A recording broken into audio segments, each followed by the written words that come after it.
Shalom, selamat pagi, Assalamualaikum warahmatullahi wabarakatuh, Om Swastiastu, Namo Buddhaya, salam kebajikan, sarve, dan salam sehat untuk kita semua. Saya Lilia Anna Cipoe, saya adalah kepala sekolah dari TK Kasio Belkupang. Menurut saya, kurikulum Merdeka ini menjadi satu solusi yang sangat baik bagi perkembangan pembelajaran di Indonesia saat ini. Untuk pemulihan pembelajaran yang semakin baik, terutama setelah kita juga menjalani pandemi COVID-19.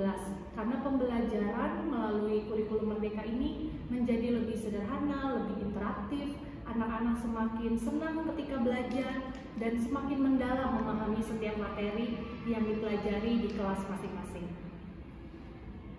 Merdeka. Baik. Implementasi kurikulum Merdeka sendiri, saya rasa yang paling menarik adalah pembelajaran ini lebih mendalam. Anak-anak juga semakin menikmati proses pembelajaran. Lalu kemudian tampaknya lebih sederhana, tapi punya makna yang semakin baik, semakin membuat anak-anak juga belajar dan mengerti lebih baik lagi. Lalu guru-guru juga semakin tertantang untuk belajar semakin kreatif. Mereka boleh dan bisa mengembangkan diri mereka sesuai dengan kebutuhan anak di kelas mereka masing-masing. Itu yang paling menarik menurut saya tentang kurikulum Merdeka ini. Baik, dalam proses kami juga belajar untuk bisa melaksanakan implementasi kurikulum Merdeka ini. Kami belajar untuk mencari tahu melalui berbagai sumber, baik itu melalui platform Merdeka Belajar, Merdeka Mengajar, lalu kemudian juga kami mengikuti juga webinar-webinar yang dilaksanakan, lalu kemudian mengikuti sosialisasi juga yang pernah juga dilaksanakan oleh Balai Guru Penggerak. Jadi kami mencari tahu juga secara baik itu melalui sosialisasi maupun juga secara mandiri melalui materi-materi yang banyak kali kami juga dikirimkan dari teman-teman, dari sumber-sumber yang terpercaya.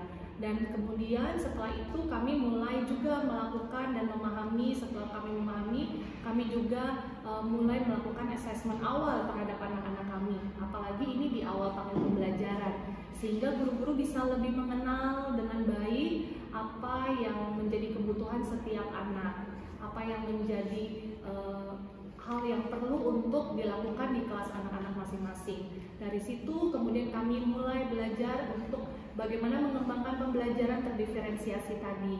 Ketika kami melihat anak-anak membutuhkan apa, maka guru-guru juga akan menyusun pembelajaran-pembelajaran yang sesuai, sehingga anak-anak semakin menikmati pembelajaran dan juga pembelajaran bisa diikuti dengan baik. Kadang-kadang tidak semua anak bisa belajar dengan satu cara yang sama. Dari situ setelah kami memahami tentang kurikulum Merdeka, maka guru-guru berusaha untuk menerapkan proses tersebut untuk bisa dilakukan di kelas mereka masing-masing.